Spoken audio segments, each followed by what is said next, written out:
Leksiyimizi davamlaştırmaz hürmetlik vatandaş bugün Çislak 2021 yıl 7. ayın 29. günü. Endilikki haber yakın mavzumundaq. Wang Yang'ның Şinjan seferiga 3 çoğun uçar. Yoşurungan.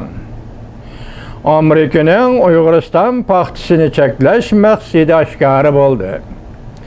Mavzulu haber 7. ayın 29. günü Dovi orbitida e'lon qilindi. Haber mundaq başlandı. Wang Yang 7. ayın 19. günü Uyguristan'a bardı. Reis Xi Jinping 7. ayın 21. günü Tibet'li Lhasaga bardı. Aralıqda 2 gün fark var lekin oxşaş vaqt. Demiş ki Wang Yang'ның Uyguristan'ı ziyaret qilishi 10 gündün beri haber kılınmay. Başka matbuatlar bilen mening ilapatirim yok vatandaş. Men üzem körüvatkan matbuatın gepini kılıvatım cümü. Dovi orbiti demiş ki 10 gün kechiktirib e'lon qildi. Haber mundaq başlandı. Reis Xi Jinping'nin Tibet'ni ziyaret qilishini selishtirganda Jungo Memleketlik Siyasi Kengaşning raisi Wang Yang'ның o'tgan hafta Uyg'uriston'ni ziyorat qilishi tashqir diqqat tortdi. Amaliyotda Wang Yang'ның Uyg'uriston ya'ni Xinjiangni ziyorat qilishi tashqi dunyoning Uyg'uristonga ya'ni Xinjiangga ko'ngil bo'lishi bilan zich munosabatlik ish edi. Jungo'nun 8. qatimliq Uyg'uristonga ya'ni Xinjiangga yordam berish xizmat yig'ini 7. ayın 19. kunidan 21. kunigacha Uyg'uriston Aqsu viloyatida chaqirildi. Markaziy komitet siyosiy byuroning a'zosi Wang Yang Markaziy komitet Xinjiang xizmat yig'ini moslashtirish guruhining boshlig'i bo'lib salohiyati bilan yig'inga qatnashdi va so'z qildi. Wang Yang'ның bu qatim Uyg'uristonga berishi 8. navbatlik Xinjiangga yordam berish yig'ini etishdan boshqa texim muhimi Xinjiang ishlab chiqarish Bentuvanining Janubiy Uyg'uristonga kengayish taraqqiyot strategiyasini o'rinlashtirish uchun edi. Biz nima dedik? Wang Yang Uyg'uristonga bordi, Reis Xi Jinping Tibetga keldi, G'azanjan Tayvan'da turuşluq vakili Tibet'nin dedi ki, Jungo partiyası hazır, Uyghur Tibet meselesi hal qilishning zarurligini tanıp yetti dedi. Şu bo'yicha tahlil qilib kelyapmiz. Hozir ham yana şu bo'yicha tahlil qilamiz vatandaş. Hong Kong aynagiz xabar qilib, mundaq ko'rsatdi. Bentvan ham harbiy ham dehqonchilik qilgan qurolliq tashkilot. Xinjiangning ichki qismida Taraqaq mustaqil rayon bo'lib, o'lka darajalik muomaladan bahramand bo'lib kelmoqda.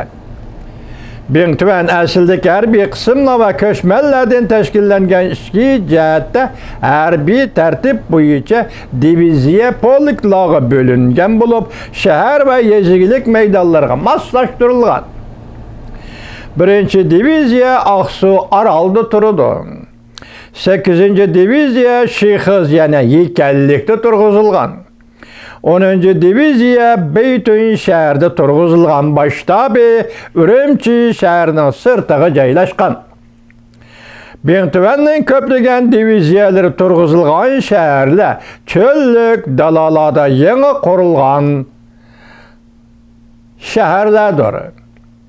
Bentvan Uyg'uristonda yer zaminning 4%'ni egallagan, lekin nüfusi Xinjiang Uyg'uriston nüfusining 13%'ni egallaydi.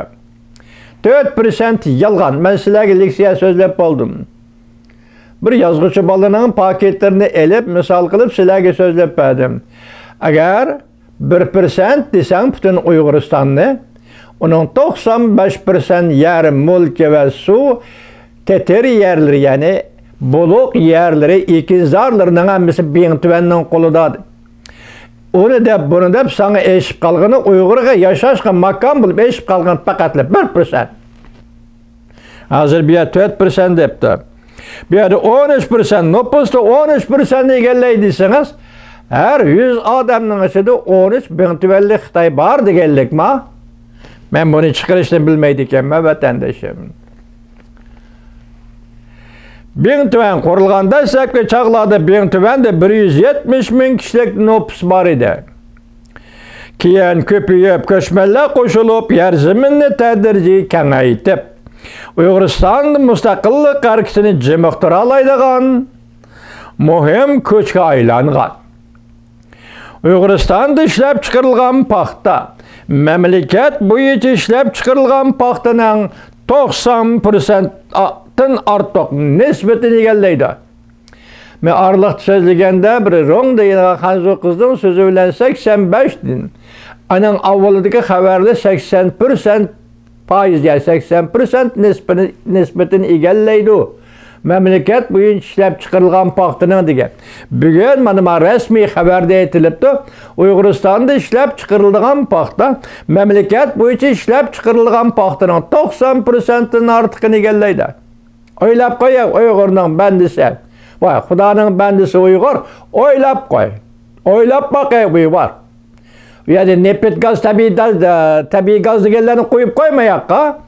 İnson emgigi bilan vujudga keladigan paxta mahsuloti Uyg'uristonda ishlab chiqariladigan 90%dan ortiq nisbatni, mamlakat bo'yicha 90%dan ortiq nisbatni egallaydi. Şoň aralykda men nima dedim bir xabarda? Bütün dünya yaşlarının putudaki ayak, hazırki günde kiyip ayak, çokay degen ayak, hemmisini umumlaştırıp çokay dep isim koyayla Uygur'dan talebeler, çokay ayak, bütün yer şehir yaşlarının putudaki çokay ayak, Uyguristan paxtikarları işlep çıkargan, paxta öyle işlerini doğu dedi qarlıqda. 90% artıq nisbatini egallaydi. Bunun 4% Beň tüvende işlep çıkarıldı. 5% elbette 90 bolsa şu vaqtda Uyg'uristonda işlep çıkardı. Amerikanın nima üçün Uyg'uriston paxtasini cheklaganligini mana endi shuningda ko'rib olinglar. Amerika nima cheklabdi? Buningda majburiy emgak bor deb chekladi. Amerika Uyg'uriston paxtasi nachar demidi, yoki talosi tuvan demidi, yoki uning shakar tarkibi, suv tarkibi mancha demidi, Xitoyga o'xshash. Uyg'urlarni qaqti-soqti qilish uchun bu yil qo'ydigan baho kamaydi. Sababi paxtaning suv tarkibi eshib ketibdi. Uyg'urlarni qaqti-soqti qilish uchun yana bir yilda paxtaning shakar ta'mi eshib ketibdi. Bu hilgarlikni Xitoy qiladi, Amerika emas. Amerika faqat majburiy emgak tufayli Uyg'uriston paxtasi chekildi.